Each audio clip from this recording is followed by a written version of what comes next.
Bugün Sağ 2020 yıl hürmetlik vatandaş davamlaştırımız 11. ayının 19. günü yukarıda 3 parça leksiya görüp öttük. Birinci leksiyada Amerika Qo'shma Shtatlarida masalan hükümette almashtirish bolsa Amerika Qo'shma Shtatlarining jungo qaratgan siyosatida o'zgarish bo'lamdi. O degan mazmundagi leksiyalar yo'q deb javob berildi bu leksiyalarda.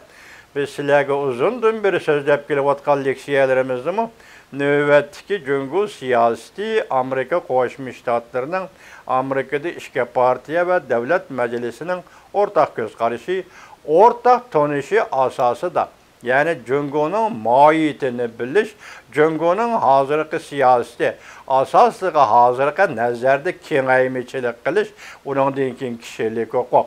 Uchinchidan, ondan fan texnika sohasida aqliy mulkni o'g'irlash, mushundaq asosli hozir xalqaro gavdalik bo'lgan masalalarga markazlashdi. Biz endi mushu munosabati Amerika jungo munosabati jiriklashib mushu davrga keldi deganda asosligi kishilik huquq, Hong Kong masalasi, anda Xinjiang mustamlika Uyg'uristonda jazo lageri masalasi, anda fan texnika masalasi. Fan texnika taraqqiy qildirish jarayonida jungo hukumatining aqliy mulkni o'g'irlashi va fan texnika qurollarini jazo qurollari o'rnida, fan texnikadan foydalanib jazo qurollari o'rnida mustamlika Uyg'uristonda barliq fuqarolar nazar doirasiga kelish yoki nazorat qilishdan iborat mushundaq jinoyat, masalan, fan texnikadan foydalanib insonlarga ziyonli qilish, ziyonkashlik qilish, fan texnikadan foydalanib oz sonli millatlarga ziyonkashlik qilish. Bu albatta xalqaro jamiyatda insonlarning bo'lib cho'ng davlatlar, Amerikadagi davlatlarning davlat axloqi qabul qila olmaydigan bir hodisa vatandoshim. Siz shu nuqtada hozir Amerika jungo munosabatini ishkijatini nimishlayapsiz, biz bilmaymiz. Mushu kunda Amerika jungo munosabati mana mushundaq masalalar tufayli jiriklashib mushaga keldi deyli.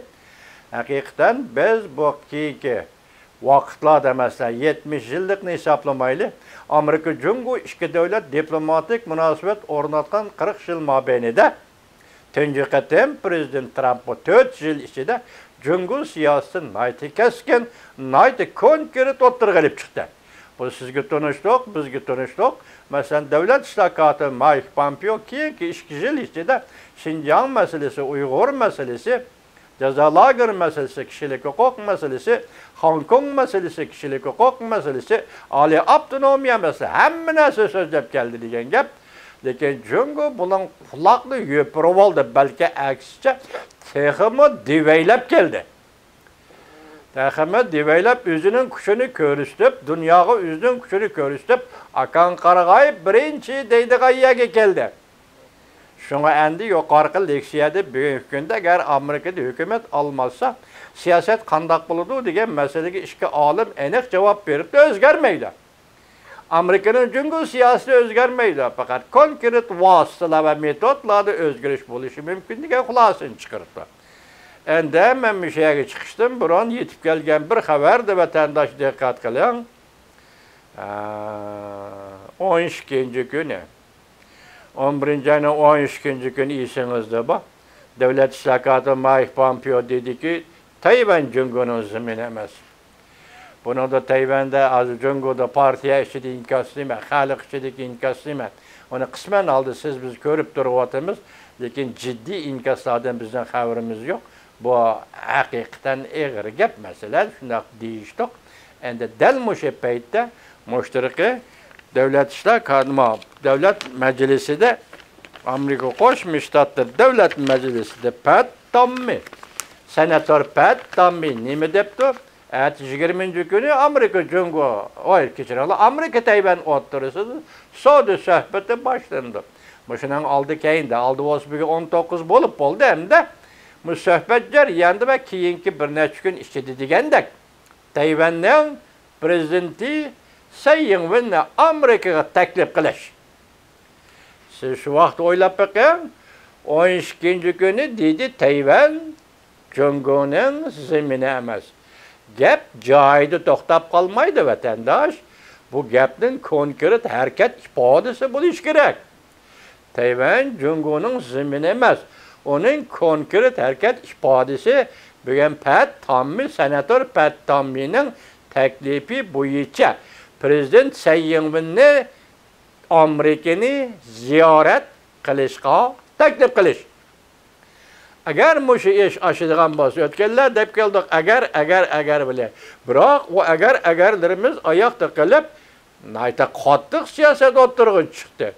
Masalan, mushu kunlarda davlat ishlar kotibi Tayvanni ziyorat qilgan bo'lsa, nima deyish mumkin-ti? Ashu degan so'zini Tayvanda deyish mumkinmi-ti? Bu ehtimollikni biz bilmaymiz. Ammo Tayvanni ziyorat qilishdimi qattiq so'z? Tayvan Cungo'ning zemini emas. Endi Pat Tommi senator nima deydi? Nayta jiddiy holda fikr o'tirib qo'yib, Tayvan Amerika savdo suhbati boshlanishning aldı kayni de hozir tugudi, ata boshlanadi. Prezident Tsai Ing-wenni Washingtonga taklif qilish. Bu vaqtda, ya'ni siz vaziyatni qanday tasavvur qilishingiz mumkin? Janubidagi Tayvan bo'g'ozi vaziyatini qanday tasavvur qilishingiz mumkin? Amerika Jungo munosabatini yana qanday tasavvur qilishingiz mumkin?